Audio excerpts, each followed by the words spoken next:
नमस्कार, जय हिंद। आप सभी का कनेक्टिंग डॉट्स बाय अनअकैडमी पे स्वागत है। मेरा नाम है कुमार सुजय और आज मैं इस कनेक्टिंग डॉट्स के एपिसोड में बात करने जा रहा हूं ईरान और यूएस के बारे में। आपको पता है कि ईरान यूएस दो ऐसे कंट्री हैं इंटरनेशनल पॉलिटिक्स में जिनके बीच में टेंशन्स काफी ज्यादा है। अगर डोनाल्ड ट्रंप के आने की वजह से जेलेंस्की का नींद उड़ चुका होगा बिकॉज वो रशिया को ज्यादा सपोर्ट करते हैं, तो दूसरे व्यक्ति उनका भी इसी तरीके की सेम परेशानी हुई होगी।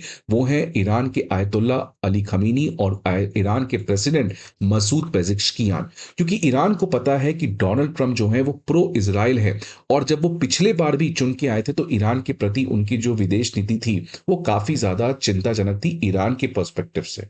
अब ये बात तो हमें ऑलरेडी पता है। एक बात हमें और पता है कि ईरान जो है इस समय अपने लोएस्ट लेवल पे पहुंच चुका है। बिकॉज अमेरिका का सैंक्शंस आप देखिए काफी सालों से ईरान की इकोनॉमी को अंदर से बर्बाद कर चुका है।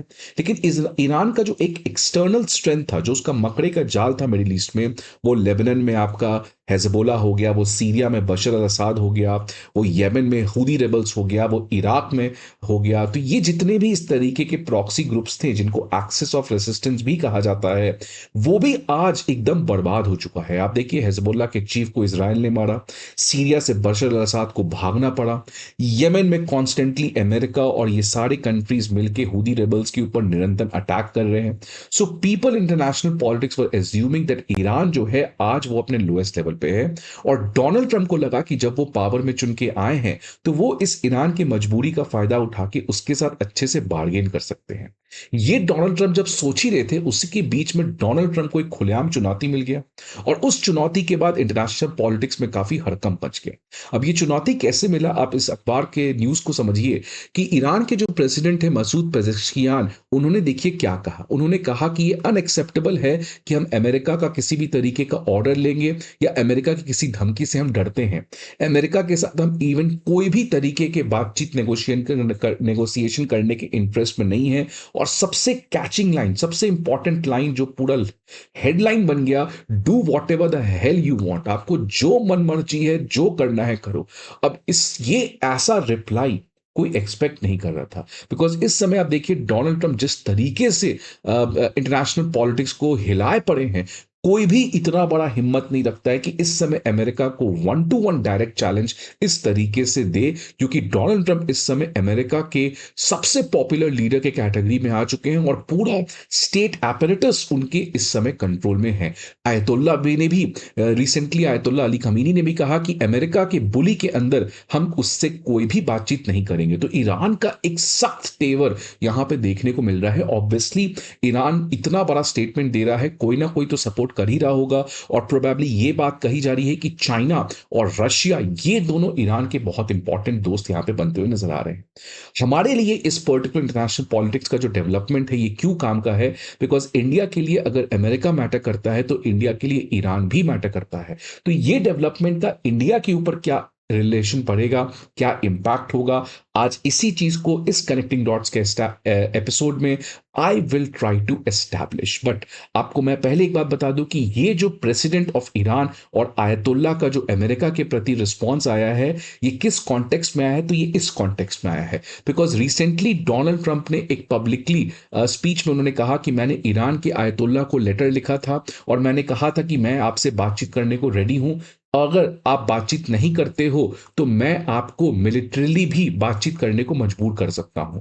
तो चिट्ठी भेजकर नेगोशिएशन करने की बात एक पॉजिटिव थी, लेकिन उसमें जो मिलिट्री वर्ड का यूज किया गया था उससे ईरान के जो लीडर्स हैं वो बिल्कुल बौखला गए। और इस तरीके का फिर रिटेलिएशन शब्द आयतुल्ला और ईरान के प्रेसिडेंट ने कहा है कि इस बोली के अंदर आप भूल जाइए कि आपसे हम कोई बातचीत करेंगे और जो उखाड़ना है उखाड़ लीजिए। तो ये बताता है कि किस तरीके से दोनों के रिलेशंस काफी इस समय अपने लोएस्ट लेवल पे हैं। और इंटरनेशनल पॉलिटिक्स में जिस तरीके का रिलेशन ईरान और अमेरिका के बीच में है, इसको इंटरनेशनल पॉलिटिक्स में गेम ऑफ चिकन्स कहा जाता है। कि ये दोनों चिकन से जो आपस में लड़ रहे हैं, एक चिकन को लगता है कि दूसरा डर के भाग जाएगा, दूसरे को लगता है कि ये डर के भाग जाएगा, इसलिए दोनों एक दूसरे के ऊपर कांस्टेंट प्रेशर लगा रहे हैं। लेकिन प्रॉब्लम है कि अगर दोनों में से कोई एक बैकआउट नहीं किया, दोनों में से किसी के पास बुद्धि नहीं है कि बात आगे बढ़ाने से और प्रॉब्लम होगी, और दोनों अपने ईगो पे डटे रह गए, तो ये दोनों के बीच में बहुत बड़ा क्लैश हो सकता है। तो इस गेम ऑफ चिकन में either the one chicken will back out और बोथ चिकन्स विल डाई। इसी के बारे में आज इस सेशन में हम लोग बात करेंगे स्टूडेंट्स। वीडियो अच्छा लगे तो लाइक जरूर करिएगा and stay tuned always for my videos. But आगे बढ़ने के पहले आप सभी के लिए बहुत ही इंपॉर्टेंट इन्फॉर्मेशन कि अनअकैडमी आईएएस के द्वारा कुछ फ्री पीडीएफ्स आप प्यारे स्टूडेंट्स को दिया जा रहा है, जिसमें previous year questions, current affair magazines और प्रीलिम्स मॉक टेस्ट, ये सारे पीडीएफ्स आपको कहां मिलेंगे?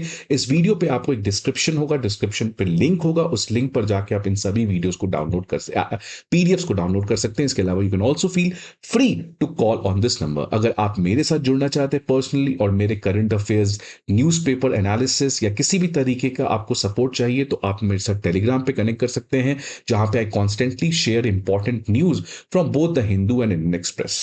Now let's come back to news. आज इस न्यूज को समझने के पहले एक थोड़ा सा समरी हम लोग देखते हैं कि ईरान और अमेरिका की जो इतिहास है, जो दोस्ती है, वो कैसी रही। आप शायद सुन के हैरान हो जाएंगे कि ईरान वही कंट्री है जो कोल्ड वॉर में अमेरिका के साथ मिलके सोवियत को रोकने का प्रयास करता था।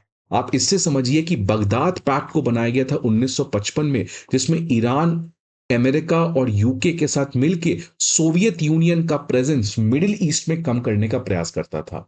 तो ईरान जो है वो अमेरिका का काफी पुराना और काफी अच्छा दोस्त रहा है। वो इसीलिए बिकॉज ईरान के जो लीडर हैं उस समय Mohammad, sorry for the disruption, जो ईरान के लीडर हैं उस समय, उनका नाम था मोहम्मद रजा शाह पहलवी। और ये जो मोहम्मद रजा शाह पहलवी थे, ये अमेरिका के काफी क्लोज थे। वैसे इनकी पढ़ाई भी अमेरिका में हुई थी। तो एक तरीके से अमेरिका और ईरान की दोस्ती काफी अच्छी थी। लेकिन फिर अमेरिका के लोगों को लगा, ईरान के लोगों को लगा कि कैसे ईरान जो है वो अमेरिका की चापलूसी कर रहा है, कैसे अमेरिका का एक पपेट लीडर ईरान के ऊपर हुकूमत कर रहा है, कैसे अमेरिका जो है वो ईरान के नेचुरल रिसोर्स के ऊपर कंट्रोल कर रहा है। तो ये जो लोगों में भावना था, इसको कैप्चर किया आयतुल्ला ने। और आयतुल्ला जो उस समय थे रुहुल्लाह खमीनी, उन्होंने एक बड़ा बगावत किया। उन्होंने कहा कि मुस्लिम्स शुड अवेक, मुस्लिम्स के ऊपर ये अंग्रेज लोग हम पे हुकूमत कर रहे हैं, हमारे सिविलाइजेशन को बचाना है, हमें अपना सॉवरेनिटी चाहिए। और उसके बाद ईरान का इस्लामिक रिवॉल्यूशन हुआ 1979 में, जहां पे मोहम्मद रजा शाह पहलवी को भागना पड़ा ईरान छोड़ के। और यहां से स्टार्ट होता है ईरान, जो कि इनके समय एक लिबरल सेक्युलर कंट्री था, अब वो इस्लामिक रिपब्लिक ऑफ ईरान हो गया। और यहीं से स्टार्ट होता है ईरान और अमेरिका की दुश्मनी, यहीं से शुरू होता है ईरान और इजराइल की दुश्मनी। तो ये पहले आयतुल्ला थे रुहुल्लाह खमीनी, ये इस समय के आयतुल्ला हैं अली खमीनी। और इसके बाद आपको पता है कि ईरान के ऊपर बहुत सारे सैंक्शंस लगाए गए। तो ईरान को पता था कि वो कभी भी अमेरिका इजराइल के साथ 1-to-1 कॉन्फ्रंटेशन में नहीं जीत सकता है। जैसे आपको पता है कि पाकिस्तान को यह पता है कि वो इंडिया के साथ कभी जीत नहीं सकता है। तो पाकिस्तान करता क्या है, नॉन स्टेट टेररिस्ट एक्टर्स को प्रमोट करता है कि आप जाके इंडिया में जम्मू एंड कश्मीर में अटैक करो। तो क्योंकि वो खुद नहीं अटैक कर सकता है, बिकॉज वो अगर खुद अटैक करेगा तो आपको पता है कि इंडिया रिटेलिएट करेगा और पाकिस्तान झेल नहीं पाएगा। यही सेम चीज ईरान की भी मजबूरी है। इसलिए ईरान ने देखिए इस तरीके के नॉन स्टेट एक्टर्स का एक पूरा मकरे का जाल, जिसको एक्सिस ऑफ रेसिस्टेंस कहते हैं, ये समय टू समय इसको बनाया, एक्सपैंड किया हर तरीके से, जिसमें लेबनान में हिजबुल्लाह, इराक में कताब हिजबुल्लाह, पैलेस्टीन में हमास, सीरिया में आपको पता है बशर अल असद, यमन में हूदी। इन तरीके से इन सभी चीजों को बनाया गया। और यहीं से फिर शुरू होता है मिडिल ईस्ट में आपको प्रॉक्सी वॉर। एक तरफ ईरान सऊदी के बीच में शिया सुन्नी का लड़ाई हुआ, तो दूसरी तरफ से इन मुस्लिम्स कंट्री का इजराइल के साथ आपको दो धर्मों के बीच में लड़ाई हुई। तो यहां से 1979 का जो इस्लामिक रिवॉल्यूशन था, इसके बाद से ही मिडिल ईस्ट की जियोपॉलिटिक्स में बहुत बड़ा बदलाव आया। और यहां से फिर आपको धीरे धीरे करके ईरान जो है वो अपने न्यूक्लियर वेपन्स को बनाने का प्रयास किया, बिकॉज ईरान एक तरीके से प्रैग्मेटिक कंट्री है। वो सोचता है कि अगर अपना बचाव करना है तो वो बातचीत, वो बंदूक से नहीं होगा। There is only one thing which is the ultimate weapon of peace, which is the ultimate way to secure your national security, it is the nuclear weapon. और आपको पता है कि न्यूक्लियर वेपन जो है वो किस प्रिंसिपल पे काम करता है, म्यूचुअली एश्योर्ड डिस्ट्रक्शन, की दोनों का डिस्ट्रक्शन होगा। अगर तुम मुझे मारोगे तो तुम्हारा तो बर्बादी होगा ही, मेरा भी बर्बादी होगा। मतलब न्यूक्लियर वेपन अगर दोनों कंट्री के पास है, विच मीन्स कि ये दोनों एक दूसरे को रोकेंगे, डरेंगे, बिकॉज इसको पता है कि अगर इसने मुझे मारा तो मैं पूरा बर्बाद हो जाऊंगा, हुआ और इसको पता है कि अगर इसने इसको मारा तो ये भी पूरा बर्बाद हो जाएगा, जिसकी वजह से दो न्यूक्लियर वेपन कंट्री के बीच में कभी भी लड़ाई नहीं हो सकता है। इसलिए ईरान जो है उसको पता था कि आने वाले समय में मुझे न्यूक्लियर वेपन को बनाना ही पड़ेगा, तभी मैं अपने नेशनल सिक्योरिटी को इंश्योर कर सकता हूं। जिस तरीके से रशिया और जेलेंस्की, रशिया ने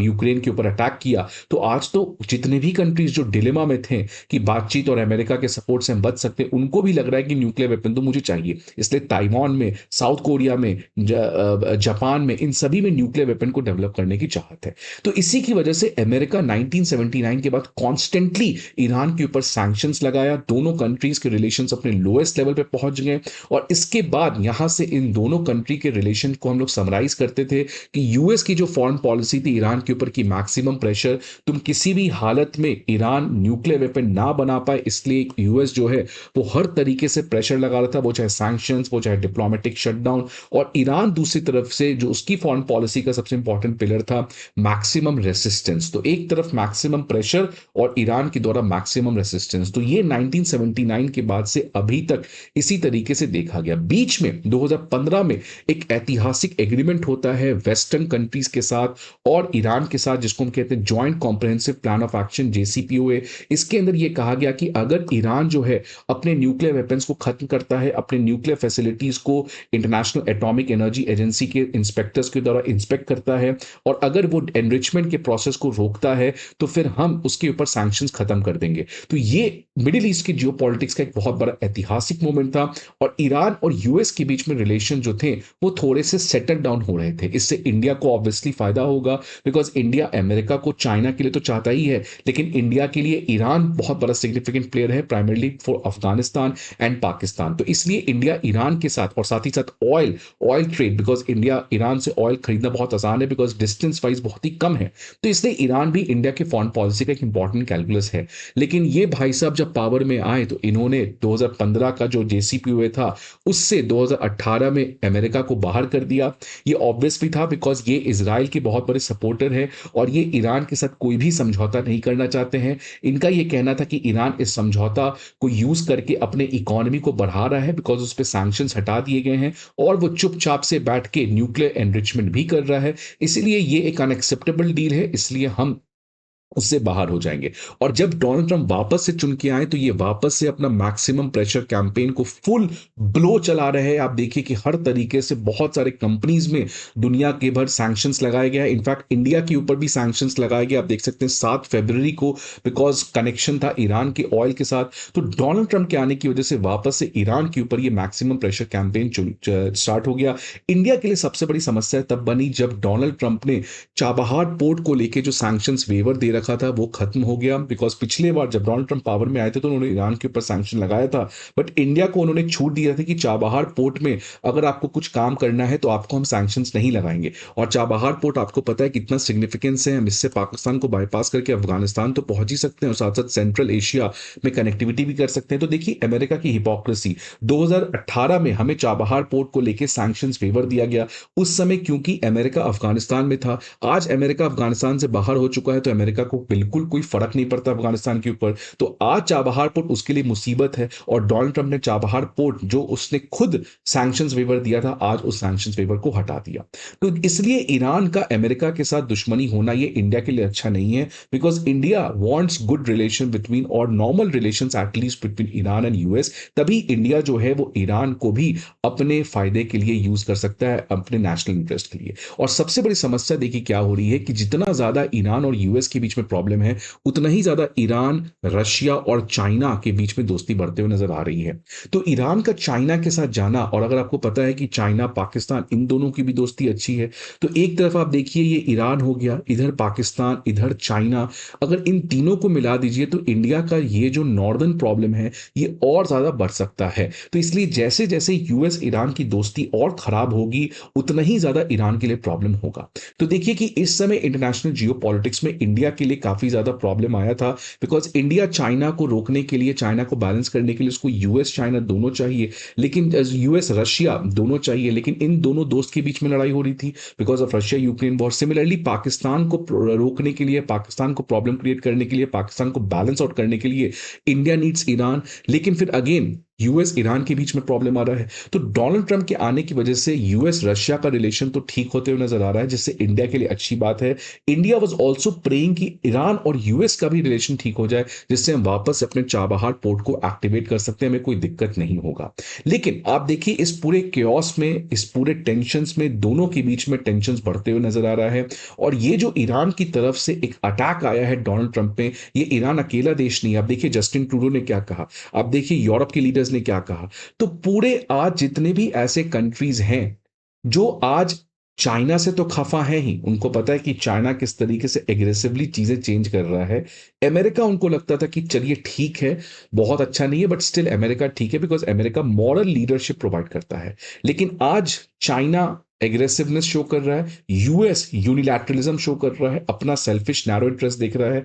तो आज सारे कंट्रीज के पास एक ही चॉइस बचा है, एक ही पोल बचा है in this multipolar world order, which is India pole. Because India pole talks about equality, India poll talks about justice, India poll talks about सर्व धर्म संभव equal, Indian poll talks about वासुदेव कुटुंबकम, India pole talks about global south. इसलिए आने वाले समय में वापस से एक नॉन अलाइनमेंट मूवमेंट होगा, जिसमें कंट्रीज जो हैं वो ना ही यूएस के साथ जाना चाहेंगे, ना ही चाइना रशिया के साथ जाना चाहेंगे।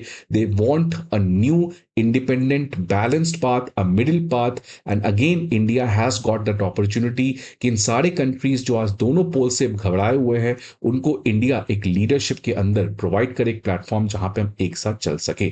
सो आपके क्या व्यूज हैं इस पर्टिकुलर डेवलपमेंट के बारे में? आपको क्या लगता है कि इंडिया को किस तरीके से आने वाले समय में ग्लोबल लीडरशिप की तरह काम करना चाहिए कि उन सारे कंट्रीज जो अमेरिका, चाइना, रशिया इन सबसे खफा हैं, वो बैलेंस तरीके से चलना चाहते हैं? तो क्या इंडिया एक नया नॉन अलाइनमेंट मूवमेंट आज की जियोपॉलिटिकल रियलिटीज के हिसाब से चालू करके उसको लीड कर सकता है? Please let me know your views. Video अच्छा लगे तो लाइक जरूर करिएगा। फिर मिलते रहेंगे इसी तरीके से इंपॉर्टेंट सेशंस पे। Thanks for watching it.